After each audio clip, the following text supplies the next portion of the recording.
आज मैं आपको 1970 दशक की एक ऐसी अजीब कहानी सुनाने जा रहा हूं जिसे सुनकर आपके रोंगटे खड़े हो जाएंगे। इस कहानी को सुनकर आप हैरत में पड़ जाएंगे। आश्चर्य से आपकी आंखें फैल जाएंगी। आपके मुंह से न हाँ निकलेगा न ना। ये कहानी, ये घटना इटावा की है।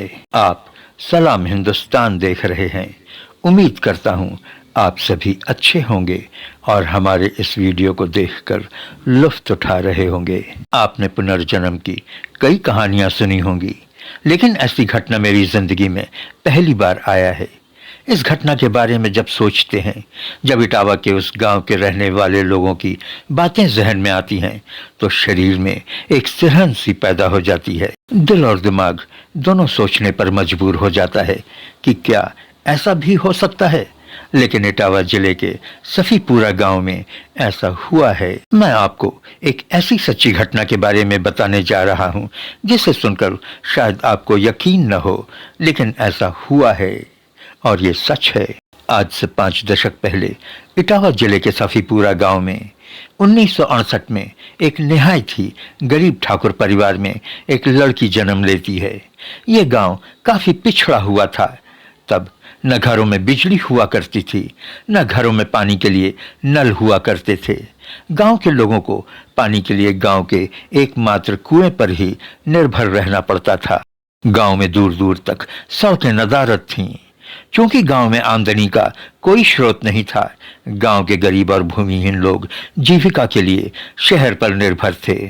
वो शहर जाकर नौकरी चाकरी किया करते थे और कहीं साल 2 साल के बाद अपने गांव लौटते थे। इस ठाकुर परिवार में सिर्फ 2 प्राणी थे, ठाकुर और ठाकुर की पत्नी ठकुराइन।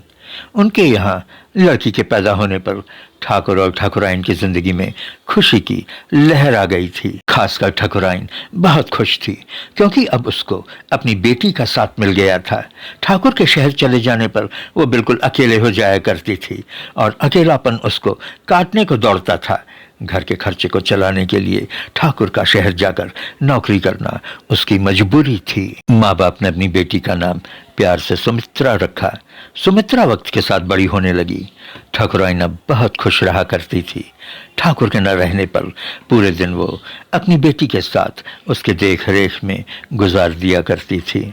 लेकिन अचानक एक दिन ठकुराइन की मौत हो गई। सुमित्रा अभी भी बहुत छोटी थी। ठाकुर गांव में ही काम की तलाश करने लगा। कोई काम न मिलने पर वो जमींदारों के यहाँ उनके खेत में काम करने लगा। लेकिन उसके सम्मान को धक्का लग रहा था, क्योंकि वो एक ठाकुर था। शहर जाकर नौकरी करने की वो फिर से सोचने लगा। उसने अपनी बेटी सुमित्रा को अपने एक रिश्तेदार के यहाँ छोड़कर वापस शहर चला गया। गांव में कोई स्कूल, कोई विद्यालय न होने की वजह से सुमित्रा का वक्त अपने रिश्तेदार के घर पर ही गुजरने लगा। लेकिन अकेलापन उसे खाए जा रहा था। अकेलेपन की वजह से वो थोड़ा परेशान भी रहने लगी थी। गांव में लड़कियां वैसे भी बाहर कम ही निकला करती हैं। वक्त गुजरता गया। सुमित्रा वक्त के साथ बड़ी होती गई। 13 वर्ष की हो जाने पर उसके पिता ने उसकी शादी पास के ही एक गांव में जगदीश सिंह से कर दी। उस गांव के हालात सुमित्रा के गांव के हालात की ही तरह थे। यहाँ भी कोई मिल कारखाने वगैरह नहीं थे जहां गांव के लोग नौकरी कर अपनी जीविका कमा सकें। इसलिए सुमित्रा का पति भी शहर जाकर नौकरी करता था। पति के शहर चले जाने के बाद सुमित्रा अपनी सास और ससुर के साथ अकेले रहा करती थी। वर्ष 1984 में सुमित्रा ने एक बेटे को जन्म दिया। बेटे के जन्म के बाद उसकी जिम्मेदारी बेटे के प्रति बढ़ गई। पति के न रहने पर जहां वो ज्यादातर खाली बैठी रहती थी, अब वहीं पर वो अपने बच्चे के साथ दिन भर व्यस्त रहने लगी। सुमित्रा अपने बेटे को बहुत प्यार करती थी। वो उसे दिन भर अपनी छाती से लगाकर रखती थी। जब भी वो गांव में किसी काम से बाहर जाती या फिर कुएं पर पानी भरने जाती, तो वह कभी भी अपने बच्चे को घर पर नहीं छोड़ती थी। अपने बेटे को वह बराबर अपनी छाती से लगाकर रखती थी। वक्त यूं ही गुजरता रहा। सुमित्रा का अकेलापन दूर हो चुका था। अब वो बहुत खुश रहा करती थी। एक दिन जब सुमित्रा अपने बेटे को लेकर कुएं पर पानी भरने जा रही थी तो कुछ ऐसी घटना घटी जिसे देखकर गांव की औरतें भयानक रूप से डर गईं। दरअसल सुमित्रा अचानक एक जगह पर जड़ता हुई मूर्ति की तरह बिना हिले डुले खड़ी हो गई। उसके हाथ से घड़ा छूटकर जमीन पर गिर गया और हाथ ऊपर आसमान की तरफ मुड़कर ऐंठने लगा। दूसरे हाथ से उसने अपने बच्चे को पकड़ रखा था। ये पकड़ और भी मजबूत हो गई। दबाव के कारण बच्चा जोर जोर से रोने लगा। सुमित्रा की आंखों की पुतलियां नाचने लगीं और उसके दांत किटकिटाने लगे। उसको इस हालत में देखकर वहां के लोग डर गए।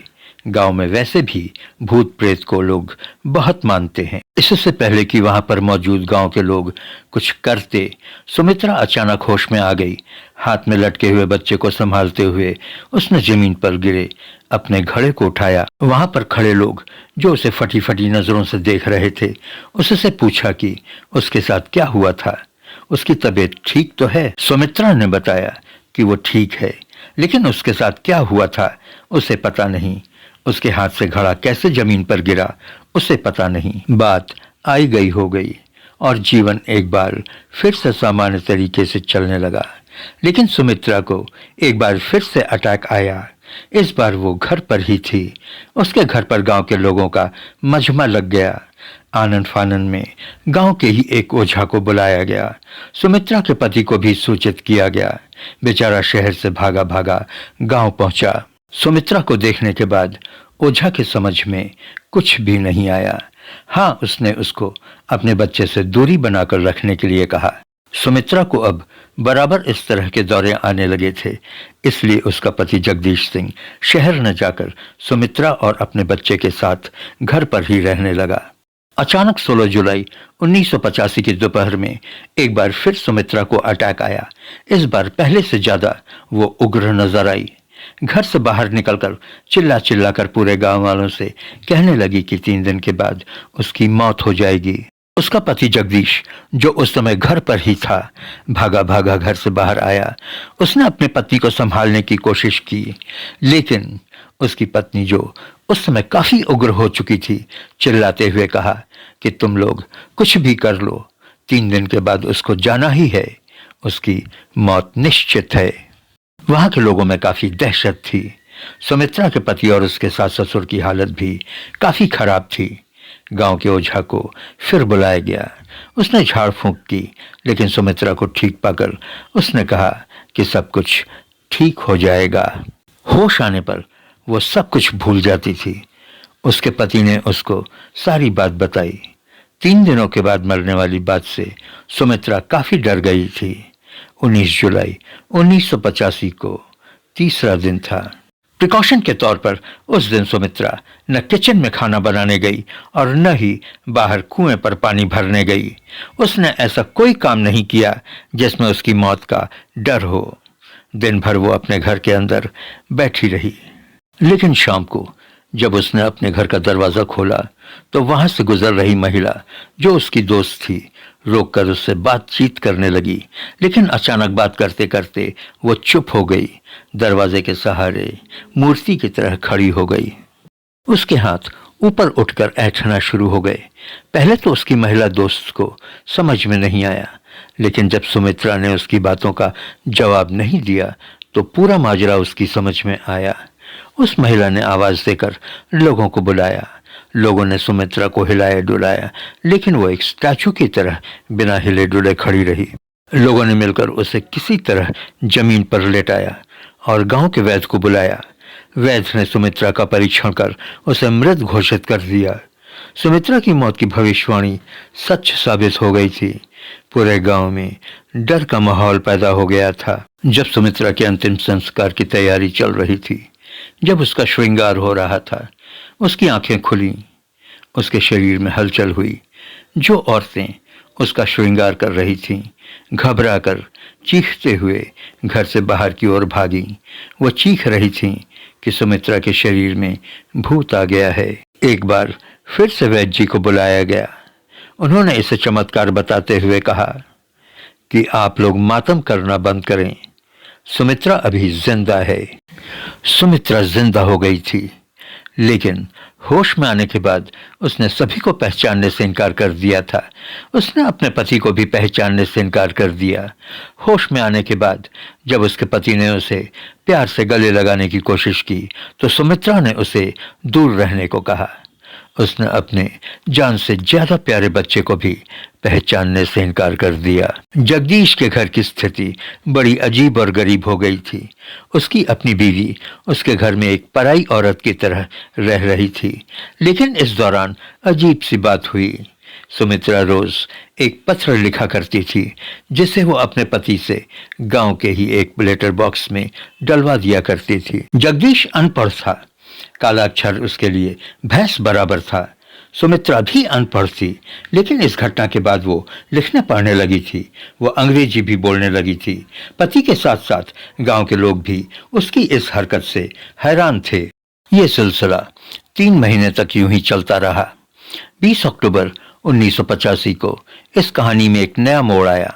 20 अक्टूबर 1985 को जगदीश सिंह के घर पर एक आदमी पहुंचा। उसने वहां के लोगों को बताया कि सुमित्रा नाम की एक लड़की उसे 3 महीने से बराबर इसी गांव से पत्र लिख रही है। उसने सुमित्रा के पति को बताया कि उसका नाम सियाराम त्रिपाठी है और इटावा के दिबियापुर गांव का रहने वाला है और पेशे से वो लेक्चरर है। सियाराम की बात सुनकर सुमित्रा घर से बाहर निकली और सियाराम त्रिपाठी से लिपट कर रोने लगी। सभी आश्चर्यचकित उन दोनों को देखने लगे। सुमित्रा ने बताया कि वो सुमित्रा नहीं है बल्कि शिवा है और वो सियाराम त्रिपाठी की बेटी है। सभी हैरान थे। सियाराम त्रिपाठी सबसे ज्यादा हैरान थे। इत्तेफाक से उनके बैग में एक एल्बम था। सुमित्रा ने उस एल्बम के सभी लोगों को पहचानते हुए उसने सभी के नाम बताए और उन सभी के साथ उसका क्या रिश्ता था ये भी बताया।